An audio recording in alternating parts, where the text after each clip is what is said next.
Muy bien, hermanos, vamos esta mañana a introducirnos en el estudio de la palabra de Dios que tenemos para hoy. Hoy vamos a estudiar un segundo tema de nuestra serie, La Iglesia del Dios Vivo. El primer tema, si ustedes recuerdan, fue que la iglesia es una idea divina. La iglesia es una creación de Dios, ¿sí? La iglesia es una idea divina, así como el matrimonio es una idea divina. Dios solo tiene buenas ideas, ¿no es cierto? Claro que sí.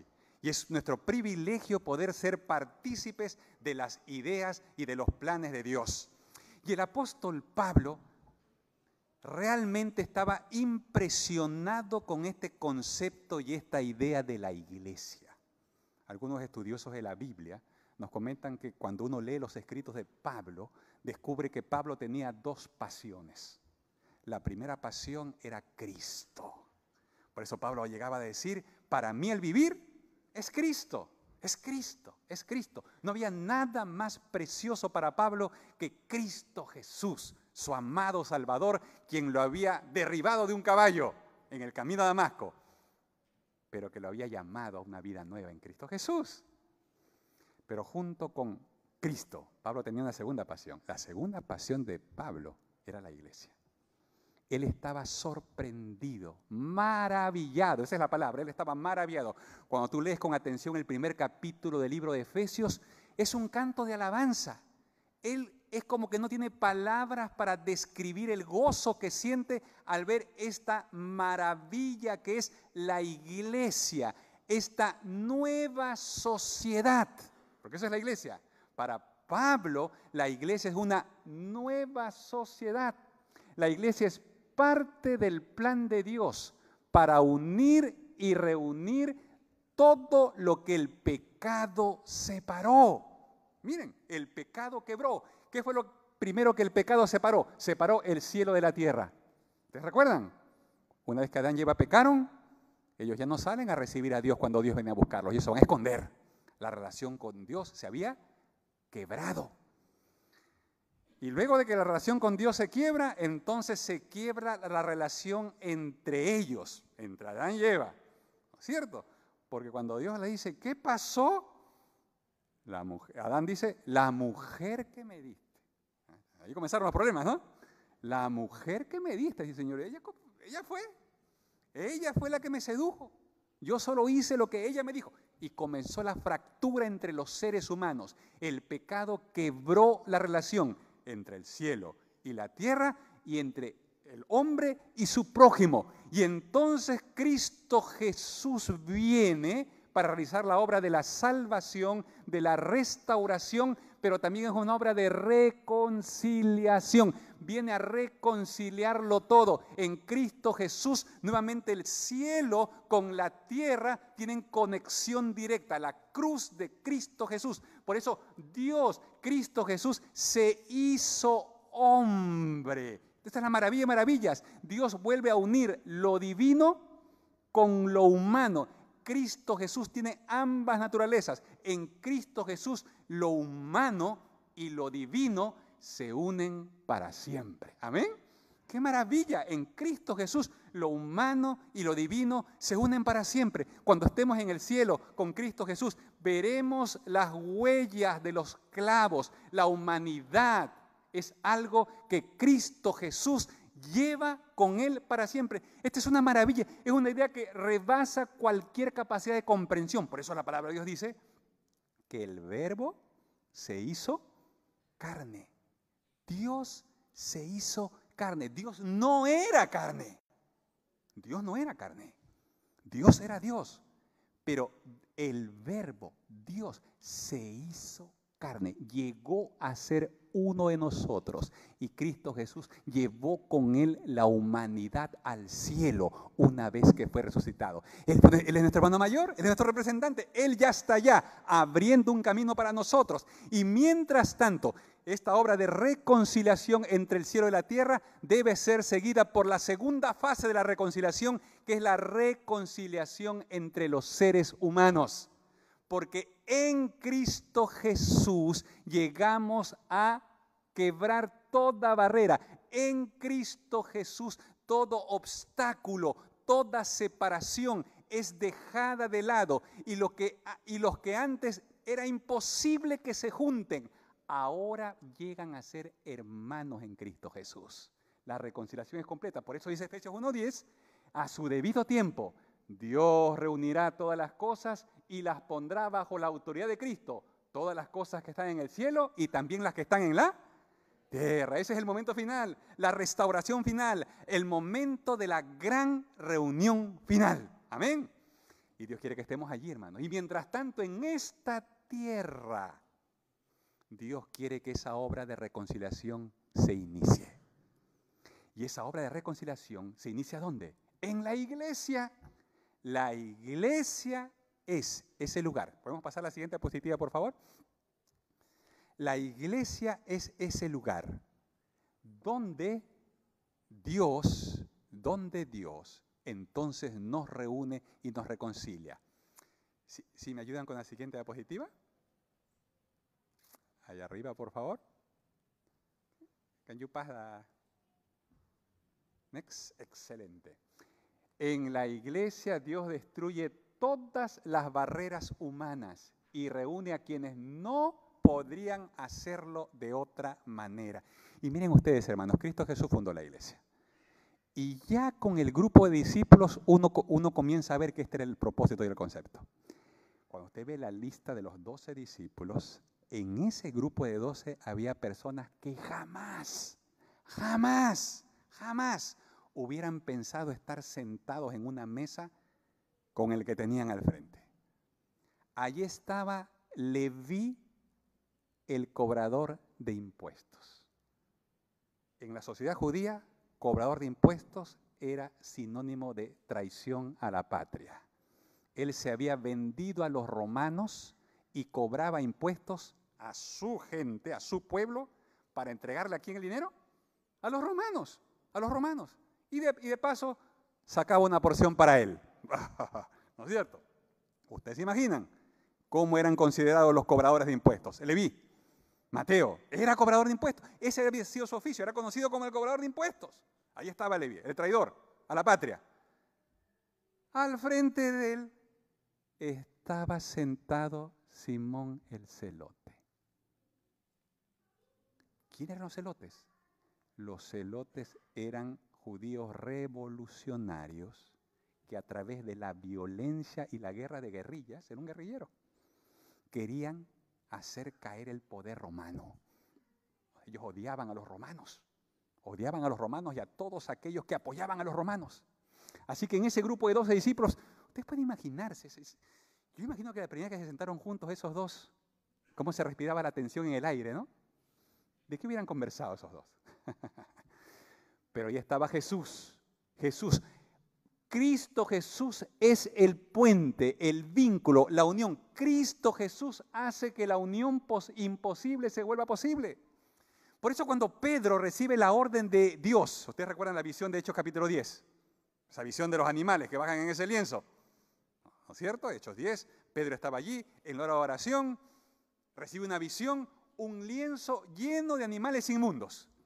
Y entonces una orden sorprendente. Levántate, mata y come.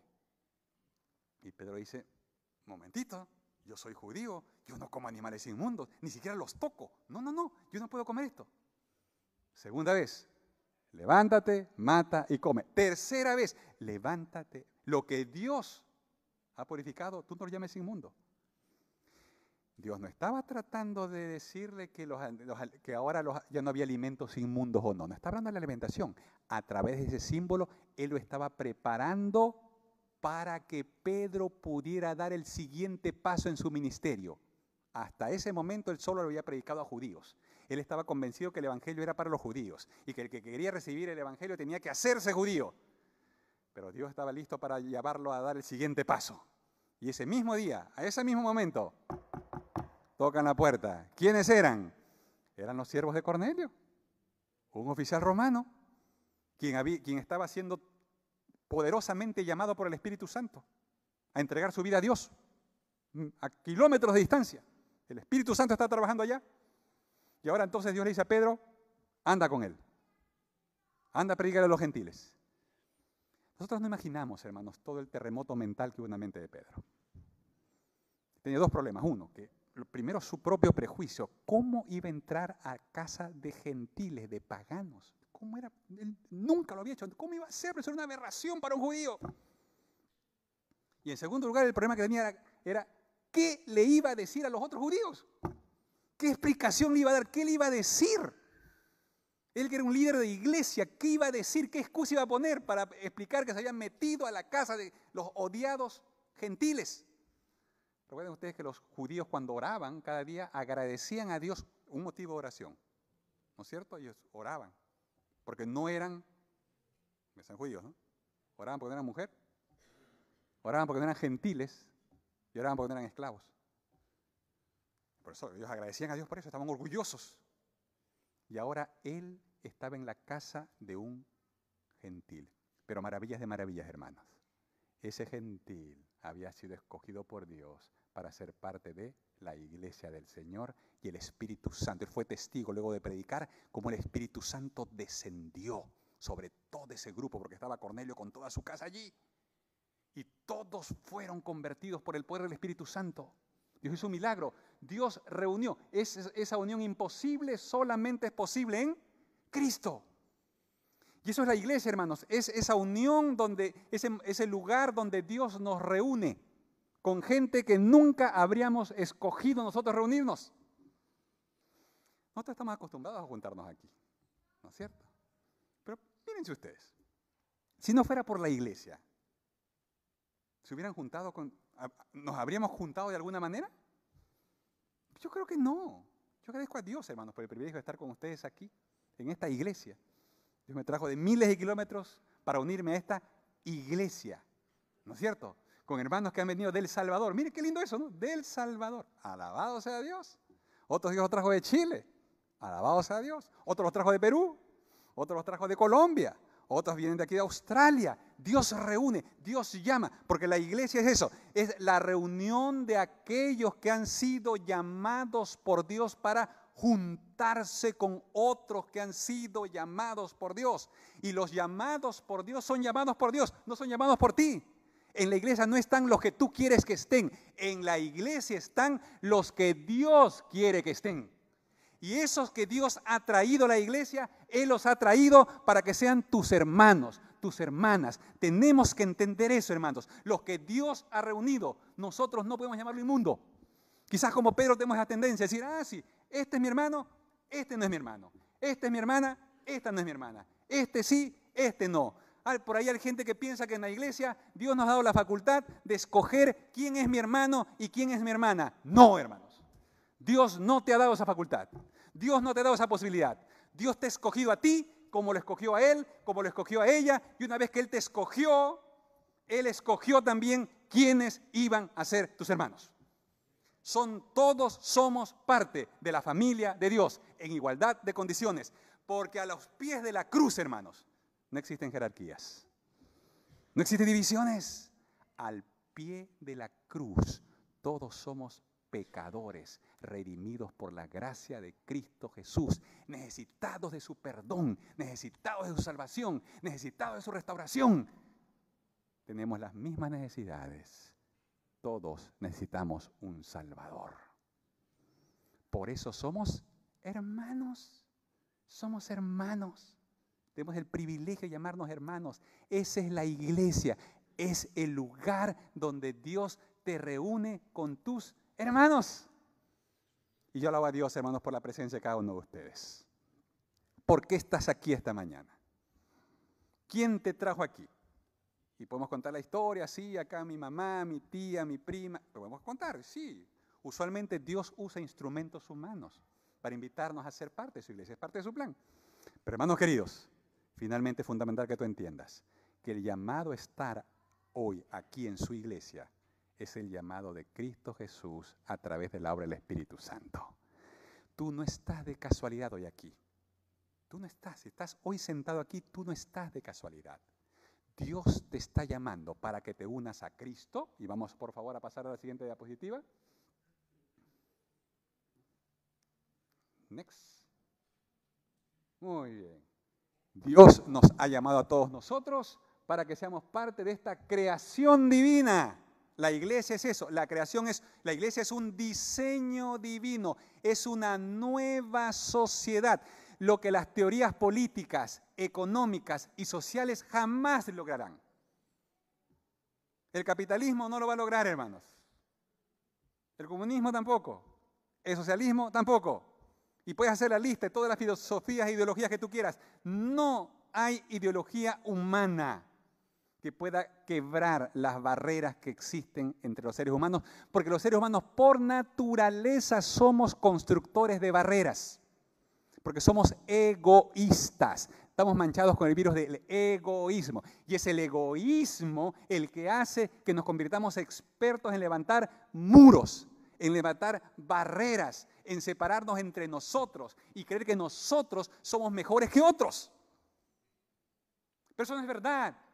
A la luz del Evangelio, todas esas ideas son derribadas, destruidas, porque en Cristo Jesús, la iglesia, es esa metáfora bendita, esa creación divina que Dios ha establecido para que podamos quebrar toda barrera y llegar a ser hermanos. Lleguemos a estar unidos. Y Pablo se maravilla con esto. Y cuando él trata de explicar esto, entonces, él llega a la conclusión que la mejor manera de explicarlo es a través de metáforas. Quiere explicar la iglesia. Y en el libro de Efesios, él se dedica justamente a eso. Él dedica una epístola. Algunos estudiosos de la Biblia dicen que la epístola de Efesios es la reina de las epístolas. En Efesios, Pablo logra, dicen los estudiosos, su máximo desarrollo teológico. Efesios, la carta a los Efesios. Y en esa carta dedicada a la iglesia, el tema de Efesios es la iglesia. Pablo procura explicar qué es la iglesia, cómo funciona la iglesia y cuáles son los planes que Dios tiene para la iglesia. Para explicar todo eso. Ese es el tema de Efesios. Y entonces al tratar de explicarnos eso, Pablo descubre que la mejor manera de hacerlo es a través de metáforas. Y la metáfora más importante que Pablo usa es la metáfora del cuerpo. Él dice que Efesios capítulo 1, 22. Vamos a la Biblia, hermanos. Por favor, abran sus Biblias. Efesios capítulo 1. Vamos a leerlo juntos allí. Porque esa es la metáfora que Pablo usa con mayor frecuencia. Efesios capítulo 1, versículos 22 y 23. ¿Encontramos ya? Eso, muy bien. Escucho que las páginas de la Biblia se comienzan a mover ahí. Eso, muy bien. Que se escuchen las páginas. Vamos allá. Efesios 1, versos 22 y 23. El apóstol Pablo, explicando. Dice así. Y sometió todas las cosas debajo de sus pies y lo dio por cabeza sobre todas las cosas a la iglesia. Dios da a Cristo como cabeza de la iglesia, dice Pablo. Y en el 23 dice, la cual es su, ¿qué dice? Su cuerpo. Dios da a Cristo como cabeza de la iglesia, la cual es su cuerpo. La metáfora preferida de Pablo es la de la iglesia como cuerpo de Cristo. ¿Y qué es lo que intenta enseñarnos a través de esta metáfora? Lo que él intenta enseñarnos es que todo aquel que se une a la cabeza, Cristo, se une también al cuerpo que es la iglesia. Concepto clave, hermanos, clave. Y esto hay que subrayarlo en este tiempo, porque hoy hay una moda, hay una tendencia de cristianos contemporáneos, cristianos modernos, que piensan así. Mi relación con Dios es un asunto personal entre Dios y yo. Nadie más tiene que intervenir. La iglesia, ese es un asunto secundario. Si yo quiero ir a la iglesia, voy. Si no quiero ir, no voy. Si quiero quedarme en mi casa viendo el sermón por YouTube, me quedo en mi casa viendo por YouTube. ¿Qué problema hay? ¿No es cierto? Porque la relación de salvación es entre Dios y yo. La salvación es un asunto personal. ¿Has escuchado esa idea? La salvación es un asunto personal. Suena bien, ¿no? Suena bien. Pero ¿es verdad? Es una pregunta. Suena bien, pero ¿es verdad? ¿Es la salvación un asunto meramente personal? Pregunto, ¿habrá alguien que llegue solo al cielo? Que se salve solito. Solito va a llegar al cielo. Él se salva solito, ora solito, canta solito, ve su sermón solito. Así que solito se va al cielo. Y en el cielo tendrá una casa solito de seguro, ¿no? El Señor le va a preparar su casa solito para él. Así va a ser, ¿no es cierto? No, hermanos, no. Por definición, la figura del cuerpo te hace entender a ti que la vida con Cristo es, subráyalo, márcalo, grábalo con fuego. La vida con Cristo es, por definición, una vida en comunidad. Es una vida eclesiástica. No existe vida cristiana sin iglesia, hermanos. Y eso es lo que Pablo está intentando decirnos con Efesios. No existe vida cristiana sin iglesia. La vida cristiana, por definición, es una vida comunitaria, porque la esencia del cristianismo es el amor. La esencia del cristianismo es el amor, y el amor exige la existencia del otro. No hay amor sin otro lo que hay es egoísmo, lo que hay es un falso cristianismo, es un cristianismo egoísta, disfrazado de santidad, pero no lo es. Es una falacia que hemos creado en nuestra mente, absorbidos por el ambiente individualista en que vivimos, en esta cultura, sociedad individualista en que vivimos. Pablo va a decir, no. Cristo murió para quebrar toda barrera, para que aprendamos a vivir como hermanos, para que aprendamos a amar como Él amó. La iglesia es el lugar donde Dios nos reúne para que aprendamos a amar como Dios ama. Para eso nos reúne Dios. ¿Y por qué hay gente tan difícil? Por eso, para que aprendas a amar. Así es. Por eso Dios te reúne con el diferente. Por eso Dios te reúne con el diferente. Porque es con el diferente donde realmente aprenderás las lecciones de amor avanzado que necesitas aprender. ¿O no? Sí. Por eso en vez de enojarte o resentirte o molestarte con el diferente, alaba a Dios. Alaba a Dios. Porque Dios te ha reunido con el diferente. Porque el diferente es la persona que Él va a usar para enseñarte lecciones de amor avanzado que te ayudarán a ser más semejante a Jesús. Esa es la maravilla de la iglesia. Por eso Pablo, cada vez que meditaba en esto, se maravillaba. Decía, oh Señor, qué cosa increíble. Qué cosa increíble que es la iglesia. Qué cosa increíble que es la iglesia. En la iglesia, quizás hoy en la sociedad hoy no nos impacta tanto, pero en el tiempo de Pablo, en esa sociedad elitista, ¿tú te imaginas? Sentado en una iglesia, las iglesias eran en las casas normalmente allá, en el tiempo de Pablo, en las casas. En el mismo lugar, sentado allí, estaban sentados frente a frente, el amo con el esclavo. ¿Dónde? Un amo sentado con el esclavo. Y el que dirigía la iglesia era el esclavo. Perdóname, eso no puede ser, eso es imposible. Esa es la revolución del evangelio. Es la revolución que solo Cristo Jesús puede causar, hermanos. Esa es la maravilla de esto. Next, por favor. Y entonces, hermanos, ahora, ¿cómo? Vamos a la práctica, porque suena lindo esto, ¿no? Suena lindo esto de ser unidos, somos hermanos, todo lindo, amén, todo amén. Pero ahora en la práctica, hermanos, ¿cómo funciona esta unidad? ¿Cómo esta unidad se hace real, concreta, posible? Y vamos ahora a Efesios capítulo 4, porque allí en Efesios capítulo 4 Pablo nos va a dar, hermanos.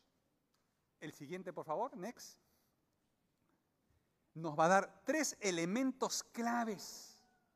3 elementos claves. Y tengo que grabarlo bien, porque para poder ser uno, como Cristo quiere que seamos, tenemos que considerar estos 3 elementos claves que hacen que esta unidad sea posible. En primer lugar, la manera como nos tratamos. La primera, ya estamos hablando de esto.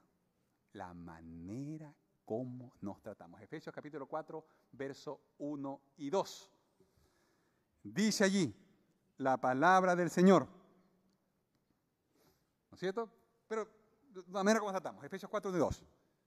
Vayan buscando Efesios. La siguiente es las creencias que compartimos. Las creencias que compartimos. Y en tercer lugar, hay un elemento actitudinal, el servicio que prestamos, hermanos. Esas tres cosas son lo que hace posible que una iglesia sea iglesia.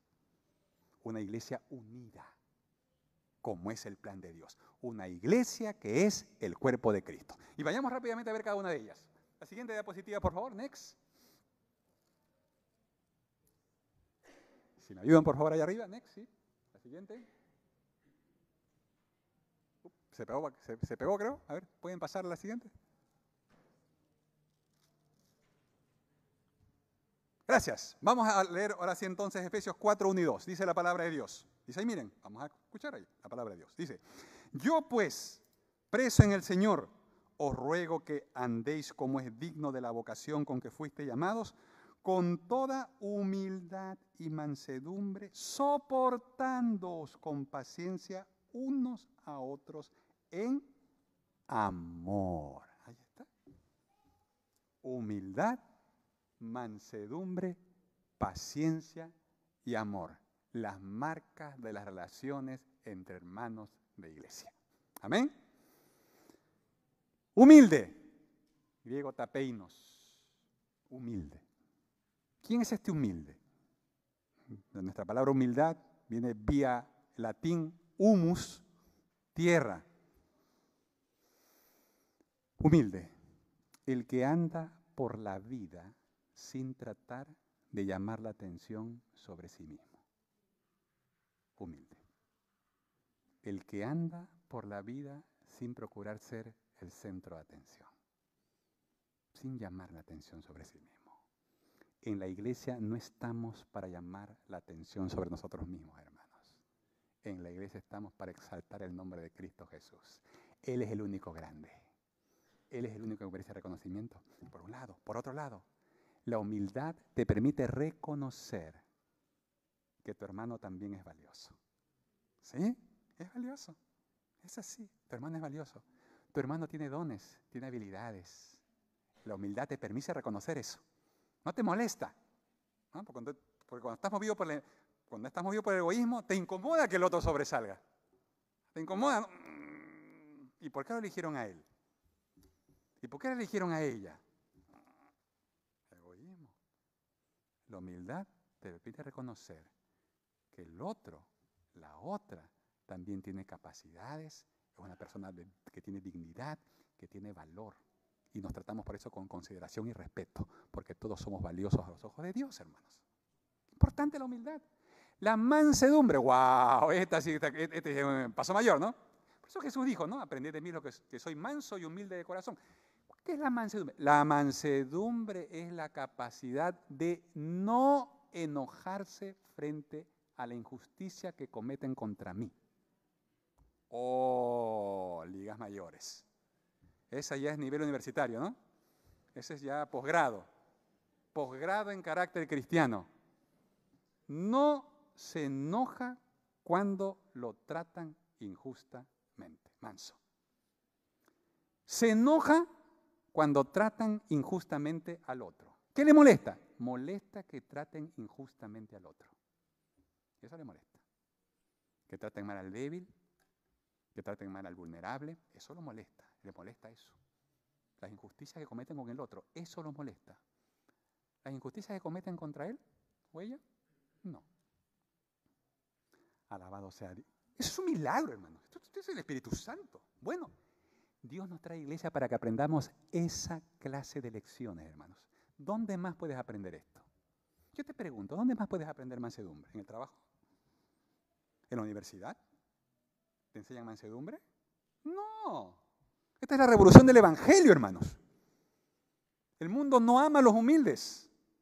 El mundo no ama a los mansos. El mundo desprecia al humilde. Bienaventurado el orgulloso, el que se cree más que otros, el que llama la atención sobre sí, el que logra la portada, el que logra el ascenso. Él es el bienaventurado a los ojos del mundo. En cambio, Cristo Jesús dice, no, pero entre vosotros no será así. Bienaventurado el humilde. que no vive centrado en sí mismo, sino que vive centrado en el otro. La iglesia, el lugar donde aprendes a vivir preocupado por el otro. ¿Amén? Qué lindo, ¿no es cierto? La iglesia es el lugar donde aprendemos a vivir preocupado por el otro. Paciencia. Por eso dice aquí, soportando. No, a veces hay que soportar, ¿o no? A veces sí. Hay algunos que nos prueban la paciencia, ¿no? Amén. Amén por los que nos prueban la paciencia, hermano. Nos prueban la paciencia. Amén. Aquí dice, soportándoos con paciencia. Y esta palabra paciencia, griego macrotomía, es una palabra que se refiere a una paciencia que nunca se rinde. Es la que no se rinde. Es la que no pierde la esperanza. Sabe que un día, las cosas van a cambiar. Un día va a cambiar. No se rinde, nunca pierde la fe. Nunca. Siempre cree, siempre espera. Por eso el que persevera hasta el fin. Siempre cree. Siempre espera. Alabado sea Dios, hermanos. Porque tenemos la posibilidad de aprender paciencia en la iglesia también. Y por supuesto, la famosa palabra, ágape, el amor cristiano. Ese amor altruista. Ese amor que busca el bien del otro. Sí, busca el bien. Cuando vas a hablar con alguien, ese es el mensaje que comunicas. Buscas el bien del otro. ¿Qué quiero? Quiero tu bien. Quiero tu bien. Quiero tu bien. De todo corazón quiero tu bien. Y es lo que Dios espera que nosotros hagamos en esta iglesia, hermanos. Que busquemos el bien los unos de los otros. Y cuando eso sucede, podemos cultivar entonces amistades espirituales entre nosotros. ¿Tú te imaginas tener amigos así? Tener amigos así, amigos con que puedas compartir en este ambiente de humildad, de confianza, de amor, de paciencia. Es hermoso, hermanos. Las amistades que puedes tener dentro de la iglesia son amistades espirituales que no se comparan con ningún otro tipo de amistad, porque son amistades que Dios ha colocado en tu camino para que sean un apoyo para ti en tu caminata rumbo al reino de los cielos. Esos son los amigos que tienes en la iglesia. Y yo lo hago a Dios porque esto es un privilegio bendito, hermanos, bendito, tener amigos espirituales. Y yo me pongo a pensar, veo mi trayectoria como miembro de iglesia. Yo soy pastor, pero soy miembro de iglesia, soy miembro de esta iglesia ahora. Dios me unió con ustedes, somos parte de esta familia, hermano. Vamos a querernos aquí. Vamos a soportarnos también algunas veces, ¿no? Vamos a tener paciencia, tienen que tener paciencia. En algún momento me voy a equivocar y espero que sean pacientes conmigo. ¿No? En algún momento te equivocarás tú y ora para que yo tenga paciencia también. ¿No es cierto? Y así es. Vamos a tener paciencia. Vamos allí, soportando. Amarnos, abrazarnos, a querernos, a ayudarnos, porque Dios nos ha puesto juntos para que nos ayudemos en nuestro caminar rumbo al cielo, hermanos. Necesitamos esa ayuda, especialmente cuando llegan los momentos de crisis. Todos necesitamos amigos espirituales que nos acompañen en nuestra jornada rumbo al cielo, ¿sí o no? Amén, hermanos, amén. Me gozo en el Señor. Porque mientras preparaba el sermón yo me acordaba, Dios mío, y agradecí por los amigos espirituales. Me acordé de mis amigos espirituales de mi primera iglesia cuando fui pastor. 1995, hermanos. Ya son 30 años atrás. Cuenca, Sur, Ecuador. 22 años llegué a esa iglesia, solito. Esa iglesia me acogió, me abrazó, era como el hijo de la iglesia, ¿no es cierto? Era un muchacho soltero todavía. ¿Sí? Ahí llegué a esa iglesia, yo voy a mostrar una foto por ahí. Esa fue mi iglesia, esa iglesia me amó, hermanos. Y yo también aprendí a amarlos. Los amé. Yo creo que los amo. ¿Sí? Hoy, los que eran niños en ese tiempo, hoy son adultos. Ayer me comuniqué con uno, que era un niño, Pedro David, hijo de la hermana Sonia y de Rubén. Amigos queridos, gente querida. ¿Sí? Ese niñito, me acuerdo que era chiquitito, escuchando las historias. Hoy Pedro David, ese pastor, comparto con esta alegría que nos ha acompañado toda la vida. Sí, digo Pedrito, claro. Dice, claro, porque Pedro David me escribió hace 3 años atrás, en el tiempo de la pandemia, me decía, pastor, estoy en Estados Unidos, he empezado una especialidad aquí en esta universidad en Nueva York, y no puedo, pastor, me supera.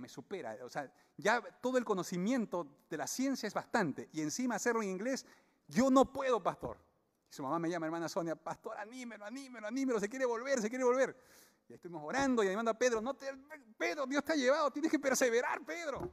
Ya estamos los amigos espirituales para animarte. Vamos. Dice, pastor, yo compartí mis tristezas con usted. Hoy comparto mis alegrías. Hace un mes acabé mi especialidad en nefrología. ¿Amén? Dios de la victoria. Es médico, nefrólogo, graduado en una universidad en Nueva York. ¿Sí? Muchacho ecuatoriano, chiquito, sentado en la iglesia. Las amistades espirituales nos permiten acompañarnos en los momentos de la vida, en todo momento. Y hoy que hay los medios necesarios, puedes hacerlo por Zoom incluso, puedes. Pero acompáñate, ten amigos espirituales. En segundo lugar, vamos rápidamente. Next. Ahí me ayuden por favor los encargados del Next. Ahí está. Segundo lugar, hermanos, el trato es un aspecto esencial, pero el segundo elemento clave es, y este también es importante en este tiempo, las creencias que compartimos. Vamos, capítulo 4, versos 3 al 6, dice la palabra de Dios. Procurando mantener la unidad del Espíritu en el vínculo de la paz. Un solo cuerpo y un solo Espíritu. Como fuisteis también llamados en una misma esperanza de vuestra vocación. Un solo Señor, una sola fe, un solo bautismo, un solo Dios y Padre de todos, el cual es sobre todos y por todos y en todos. Uy, Pablo da acá una declaración de creencias fundamentales, de doctrinas básicas de la fe. Está Pablo. Dice, estas creencias son claves, dice hermano. Y enumera, ¿no? Un cuerpo. ¿Cuál es el cuerpo? La iglesia, la iglesia. Un espíritu, que es el que junta a la iglesia. Una esperanza, que es el propósito de la iglesia. Un Señor, que es la cabeza de la iglesia. Una fe, claro que sí. Una fe, ¿no es cierto? Una revelación divina, que es el fundamento de nuestras creencias. Un bautismo, que es el medio que Dios estableció para unirnos a Cristo y a la iglesia, hermanos. Lo importante, el bautismo es el medio que Cristo estableció para unirnos a Él y a la iglesia. El bautismo no es una opción. El bautismo es una ordenanza divina. Cuando alguien acepta a Jesús como Señor, su siguiente paso es bautizarse. Bautizarse. El que acepta a Jesús como Señor se bautiza para unirse a Cristo, que es la cabeza, y unirse al cuerpo, que es la iglesia. Amén. El bautismo. Un Dios y Padre. Ahora, hermanos, miren, lo interesante en todo esto es que hay un concepto clave que nos distingue como iglesia adventista del séptimo día. Porque ustedes preguntan, ¿y por qué hay tantas iglesias, pastor? ¿Y por qué tantas iglesias por acá? Ah, bueno. ¿Cuál es el desafío aquí, hermanos? El desafío es que según Pablo, según como lo muestra él aquí, la iglesia, la Biblia, las Escrituras, son un sistema de verdad inseparable. La Biblia no es un conjunto de doctrinas, no es una lista de doctrinas donde yo puedo decir, esta me gusta, esta no me gusta. El Antiguo Testamento no me gusta, porque allí Dios es malo. El Nuevo Testamento, allí sí me gusta, porque ahí está Jesús. Los 10 mandamientos, me gustan 9. El sábado no me gusta, porque el sábado me complica la vida. Ese no me gusta, ese lo dejo fuera. En el tema de los diezmos y las ofrendas, diezmar, no me gusta. Yo no confío en la iglesia, así que yo no doy mis diezmos. A ver cómo es.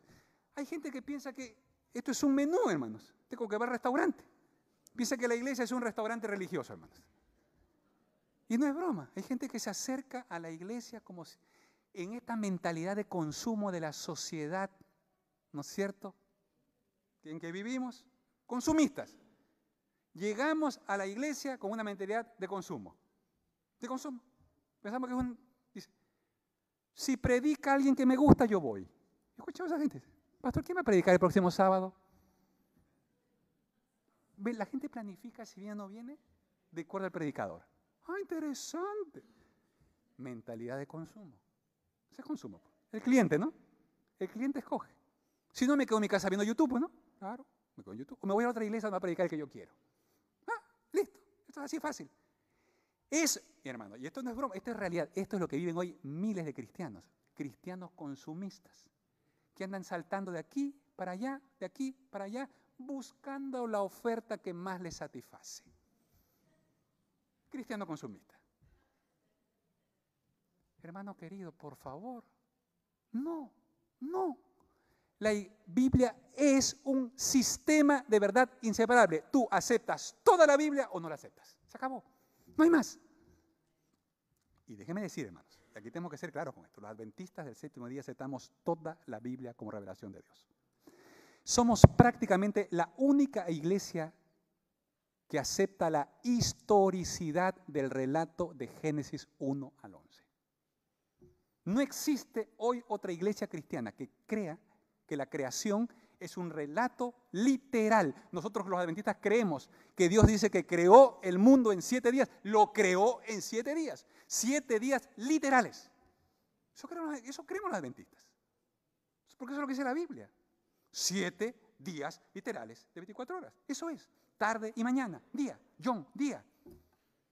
No, pero pastor, hoy la ciencia ha demostrado que esos días no son días, son largos periodos, son sí. Mira, tú puedes creer lo que tú quieras. Eres libre de creer. Pero la Biblia dice que la tierra fue creada en 7 días literales. Y que es una creación reciente. No son miles de millones de años, es una creación reciente. A lo mucho 10.000 años, a lo mucho. A lo mucho. Es una creación reciente. Eso es lo que la evidencia bíblica dice. ¿No te gusta? Está bien. Está bien. No te gusta. ¿Quieres creer otras voces? Puedes creer otras voces. Pero si tú quieres ser fiel a la Biblia, tienes que aceptar lo que la Biblia dice. Si la Biblia dice que Jonás, que el pez se tragó a Jonás, se lo tragó. No, pastor, pero eso son historias. Mira, tú quieres darle la vuelta, justificar por qué no crees. Mira, tú puedes justificar tu incredulidad con lo que tú quieras. Pero la Biblia, hermanos, es la palabra de Dios. Es la autoridad suprema. Tu razón tiene que estar sujeta a la palabra. Tú no puedes sujetar la palabra a tu razón. La autoridad final no es tu razón. La autoridad final es la palabra de Dios. Que no lo puedas entender y explicar no significa que no sea verdad. Es más, ¿qué Dios es ese al que tú puedes explicar y entender plenamente? Ese es un Dios creado a tu medida. Es un Dios de tu tamaño. Y para tener un Dios de mi tamaño, yo no necesito a Dios, hermanos. Yo necesito un Dios que sea más grande que yo. ¿Sí? Y tú también necesitas un Dios que sea más grande que tú. ¿Sí? Un Dios que sea más grande que tú. La Biblia es un sistema de verdad inseparable, hermanos. No es un menú religioso del que tú puedes escoger. Dios dice, y así es. Pablo tenía claro, hermanos. Y en la iglesia adventista, Dios nos reunió y nos llamó para eso, para que aceptemos la Biblia como la única autoridad infalible de la voluntad de Dios. Esta es nuestra regla de fe y práctica. La palabra de Dios que vive y permanece para siempre. Amén. Amén, hermanos. Y Dios nos ayude, porque en estos tiempos tenemos que estar claros con eso. Y por favor, hermanos, Dios los libre a ustedes de dejarse llevar por la corriente consumista que hoy trata de invadirnos también a nosotros. ¿Sí? Así que la próxima vez que quiera ir comenzar a pensar en el menú, no piense en el menú, hermanos. Usted compró el paquete completo. Usted es miembro de iglesia. Esta es su iglesia. ¿Tiene un compromiso con Dios? Venga. Venga. Esta es su iglesia. No, venga igual. ¿Sí? Y si el que va a predicar no le gusta, con mayor razón venga. Le va a hacer bien. ¿Sí? Eso es práctica de cristianismo puro. ¿Sí? Eso es cristianismo puro. ¿Ok? Eso le hace bien. ¿Ok? Finalmente, hermanos, tercer punto. Next. De aquí pues next aquí, ¿no? Tercer lugar, hermanos, junto con el trato, junto con las creencias, el servicio. Vamos a Efesios capítulo 4. Porque la iglesia fue establecida por Dios con un propósito fundamental. Y aquí Pablo nos recuerda eso. Versículos 7 al 12. Dice la palabra de Dios. Pero a cada uno de nosotros fue dada la gracia conforme a la medida del don de Cristo. Dice que Dios nos dio gracia. Conforme a la medida del don de Cristo. Por lo cual dice, subiendo a lo alto, llevó cautiva la cautividad y dio, ¿qué dice? Dones a los hombres. Esto es importantísimo, hermanos, importantísimo, porque aquí hay otra verdad fundamental que ha sido olvidada por el pueblo de Dios. Es de las más olvidadas por el pueblo de Dios, hermanos. El hecho de que Dios a cada miembro del cuerpo le dio un don y que con ese don le dio una función que cumplir dentro del cuerpo, una función activa. La iglesia no es un lugar donde yo vengo solamente a escuchar y recibir. La iglesia es por definición un lugar donde tú vienes a dar y compartir. Por favor, hermano, y nuevamente la mente de la consumista. ¿Sí? El consumista viene a consumir. Él consume. Consume la música que le gusta, ¿no es cierto? Consume el sermón que le gusta. Está preocupado por las instalaciones, ¿no? Porque tienen que ser cómodas. Que haya aire, ¿no? Haya aire. Aire acondicionado, sí. En verano aire, invierno calefacción, hay que buscar. Buen parking. Ubicación es importante. Miren, es interesante, nuestra mente de consumo nos va, así somos. Vamos evaluando todo, ¿no? A ver, ¿cuál es la más atractiva para mí? Así pasa, ¿no? ¿Qué iglesia se acomoda más a mí? Oh, interesante. ¿Qué iglesia se acomoda más a ti? Mira tú, qué interesante esto. ¿Qué iglesia se acomoda más a ti? A tus preferencias personales. ¿Sí? Hermanos, Dios no creó la iglesia para que consumamos. Dios creó la iglesia para consumirnos, hermanos. Para dar, para entregar. Dice aquí la palabra del Señor. El que descendió, y el ejemplo es Jesús, el que descendió, versículo 10, el que descendió es el mismo que también subió por encima de todos los cielos para llenarlo todo. Sí, Jesús es el ejemplo. Él vino a dar. El Hijo del Hombre vino a servir, no a ser servido. Jesús lo dijo claramente. Yo no vine a ser servido, dijo Él. Yo no soy un cliente. No vine a esta tierra para recibir los honores de ustedes. Que me tráeme la comida, llévame de viaje, dime lo que yo quiero. No es así. Él creó la iglesia para un solo propósito. Versículo 11 dice, y Él mismo constituyó a unos apóstoles, a otros profetas, a otros evangelistas, a otros pastores y maestros, a fin de perfeccionar a los santos para la obra del ministerio. Amén, hermanos. Él da dones y los reúne en la iglesia para que sean perfeccionados, equipados, colocados. La palabra perfeccionar, el griego catarixo, significa unir y colocar en el lugar que corresponde. Cuando eso es una operación, un trasplante, colocar en el lugar que corresponde. Unir las partes y colocarlas en el lugar que corresponde. Eso es la iglesia. Es el lugar donde Dios te reúne para colocarte en el lugar que te corresponde. A fin de que cumplas una función, un ministerio. La palabra ministerio es diaconía, servicio. Servicio. Dios nos reúne para servir. Para servir. No nos reúne para cumplir un rol pasivo, para consumir solamente, hermanos. Y yo quiero en el nombre del Señor desafiarlos esta mañana, hermanos. Porque no sé cuál ha sido tu experiencia cristiana, pero en el nombre del Señor yo quiero hoy recordarte que Dios te ha traído a esta iglesia para servir, para entregar, para dar. No lo que no tienes, no lo que no tienes. Dios te reúne en esta iglesia para que compartas lo que Él ya te dio. Él ya te dio. Él ya te dio habilidades. Y aquí hay espacio para todos, hermanos. Alabado sea el Señor, ¿o no? Claro que sí. ¿Necesitamos gente que enseñe a los niños? Claro, necesitamos maestros de niños. ¿Necesitamos gente que predique la palabra? ¿Necesitamos gente que toque instrumentos? ¿Que cante? ¿Que dé la bienvenida? ¿Que cuide el predio? Claro, claro que sí. ¿Que sepa de temas de comunicación? Claro que sí. ¿Que sepa de tecnología? Por supuesto. Necesitamos todo eso. Todos los dones son necesarios en el cuerpo de Cristo. Y Dios te los dio para que los uses, hermanos. Por eso, hermanos, nuestro mayor desafío, y es interesante que aquí Pablo dice que los líderes de la iglesia, y habla de los apóstoles, ¿no es cierto? Apóstoles, profetas, evangelistas.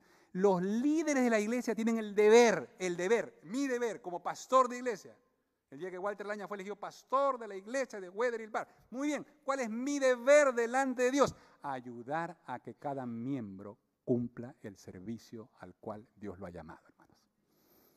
Yo estoy orando por ustedes, hermanos, de todo corazón. Estoy orando por ustedes para que Dios ayude a que cada uno de ustedes descubra el lugar de su servicio. Un lugar de servicio. Sí, Dios le ha dado. Hay gente linda aquí, gente buena, gente que tiene el don del servicio, de ayudar a otros. Hay gente que le gusta ayudar o no. Gente que le gusta ayudar. Yo recuerdo una hermana que decía, pastor. Digo, me gusta cuando visito a la gente, esa pregunta siempre la hago. ¿Y usted cómo condició la iglesia, hermana? Y recuerdo bien, esta hermana me decía, pastor, mi mamá fue abandonada por mi papá. Quedamos 8 niños con mi madre. Y mi madre tenía que realmente sacrificarse para poder sostener esa casa. Y un día se enfermó. Y estábamos muy complicados. Pero ese día llegó una vecina. Y la vecina le dijo a mi mamita, tranquila, no te preocupes, no te levantes. Yo hoy te voy a limpiar la casa y te voy a cocinar. Y la vecina le limpió y le cocinó.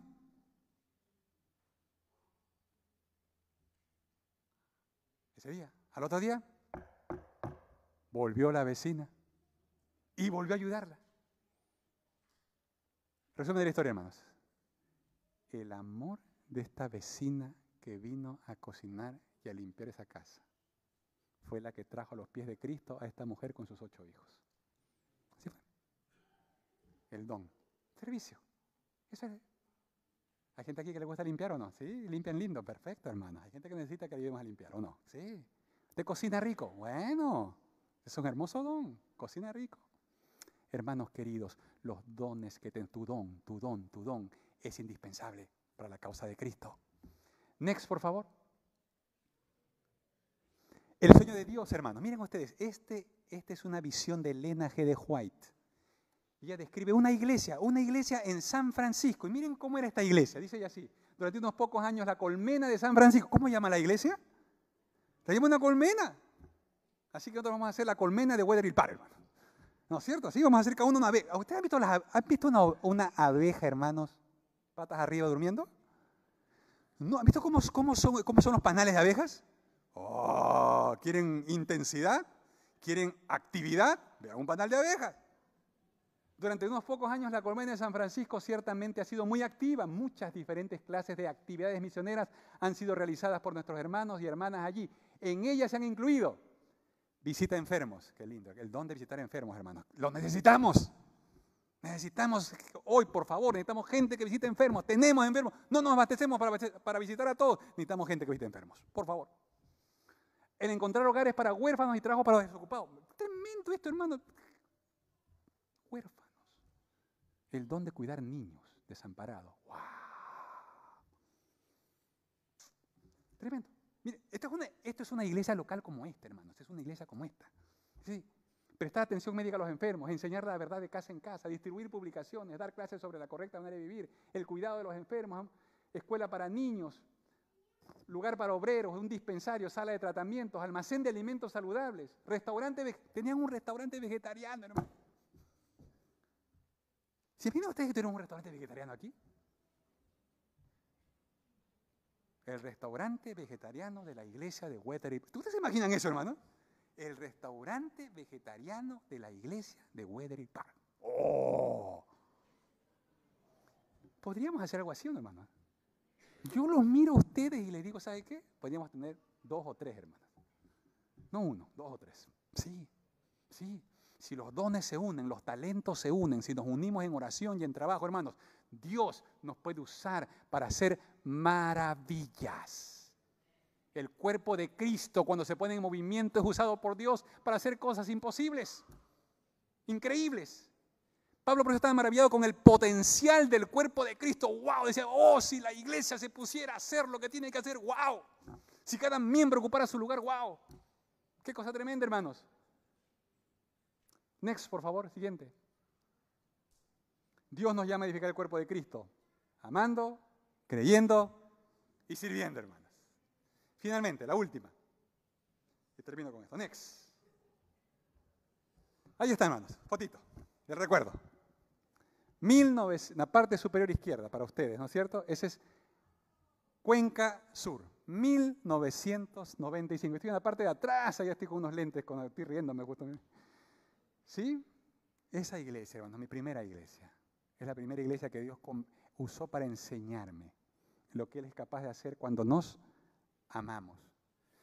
Llegamos a esa iglesia, allí, y había que llevar el evangelio. Pregunto, hermano, digo, ¿para dónde está creciendo la ciudad?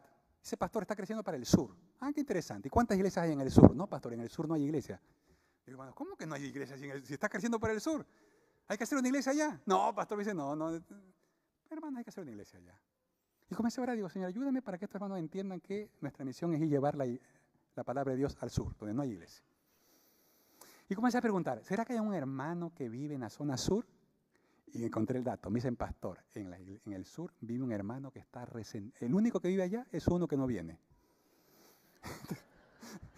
Está resentidísimo. Y le aconsejamos que no vaya porque es bravo.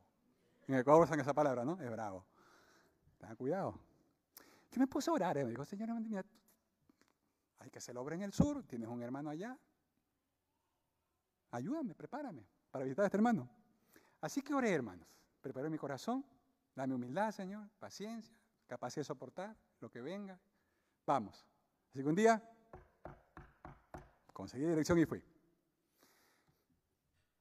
Y sale un hombre, hermanos, grande. Quizás uno ya había predispuesto, ¿no? Pero yo lo vi grande. Grande, con unos bigotes así como charro mexicano. Me acuerdo bien la imagen. Moreno. Dice, ¿sí qué quiere? Así pues, ¿no? Y dije, hermano Edison. Sí. Soy el pastor de la iglesia adventista y quiero visitarlo. Se quedó helado, hermano. No sabía cómo reaccionar, un cortocircuito ahí. Entonces, como yo aproveché y digo, ¿me puede invitar a pasar?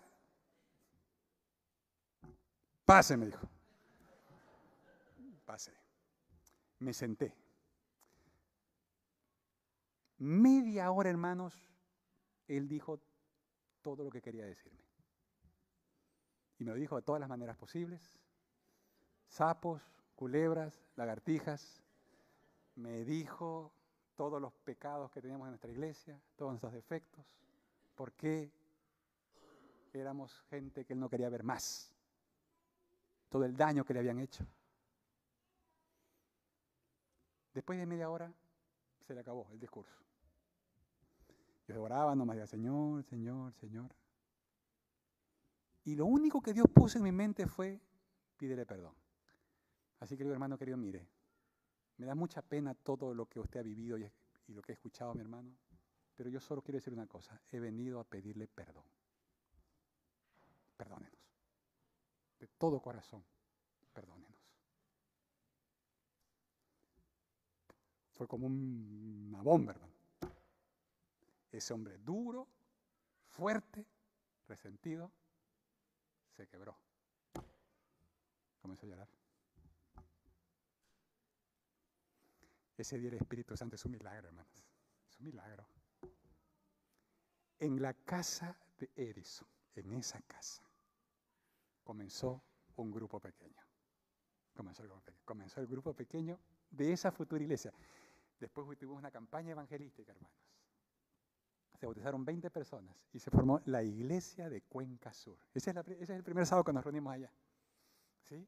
De la obra que comenzó en la casa de ese hermano, del que estaba resentido. Pero para predicar el evangelio necesitamos instructores bíblicos. Necesitamos gente. Yo no puedo irme solo a hacer la campaña, hermano. Yo tengo que predicar la palabra. En ese tiempo todavía predicábamos series. 45 noches, yo soy de ese tiempo todavía. 45 noches. Se alquilaba un local y se predicaba 45 noches. Y se visitaba a la gente interesada en sus casas. Digo, necesito gente que me ayude. Y yo no puedo ir solo, hermanos, ayúdenme. Y la gente comenzó a creer. Cuando vieron que cuando este hermano fue tocado por Dios, la iglesia se movió. Vio que el Espíritu Santo estaba obrando. Y se animaron a ayudar, hermanos. Y una profesora jubilada dijo, pastor, cuente conmigo. Yo voy, yo lo ayudo a enseñar la Biblia. Yo puedo ir como escritora bíblico. Una chica que dijo, pastor, yo voy a postergar mi ingreso a la universidad un año. Voy a trabajar este año como instructora bíblica. Yo dedico este año para el Señor. Dios comenzó a mover a la gente para usar sus dones, ¿sí? Para enseñar la palabra de Dios. Y con un lindo equipo fuimos, hermanos. Predicamos 45 noches la palabra de Dios.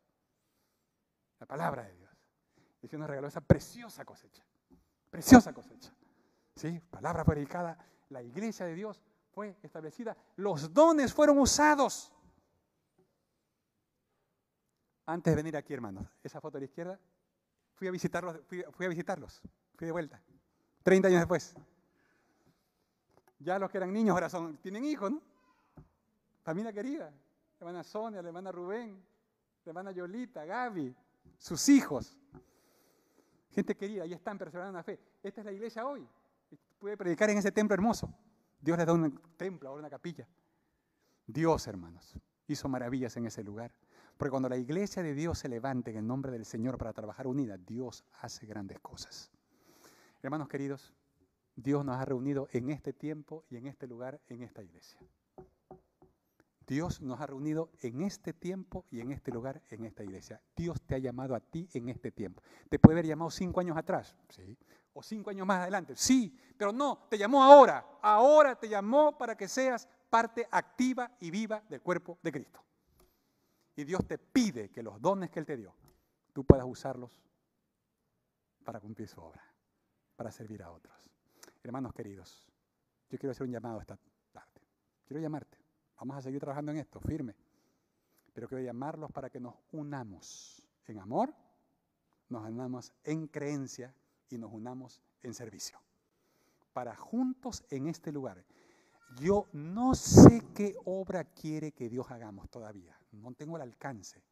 No sé si quiere que plantemos una iglesia. Tengo algunas ideas y vamos a orar para que el Espíritu Santo nos muestre. Pero lo que sí sé es que Dios quiere hacer con esta iglesia maravillas. Dios quiere hacer cosas grandiosas en este lugar. Dios solo está esperando que nos unamos y que juntos emprendamos esta bendita obra. La gran pregunta es, ¿puede Dios contar contigo? ¿Puede Dios contar contigo? ¿Cuántos quieren decir a Dios, Señor, aquí estoy? Aquí estoy, tú me conoces. Yo no quiero ser un consumista. Quiero ser un servidor, quiero ser un siervo tuyo. ¿Cuántos quieren decir a Dios, Señor, esta mañana? Quiero ser tu siervo. Alabado sea Dios, hermanos. Preparémonos, porque el rato que aparezca el plan, hermanos, por favor, vamos juntos en el nombre del Señor. Que Dios los bendiga, que el Señor nos acompañe y que juntos en este lugar, hermanos, podamos cumplir esta bendita obra porque Cristo viene pronto. Y esta es la iglesia que Dios escogió para terminar la predicación del Evangelio. Que el Señor los bendiga, que el Señor los acompañe.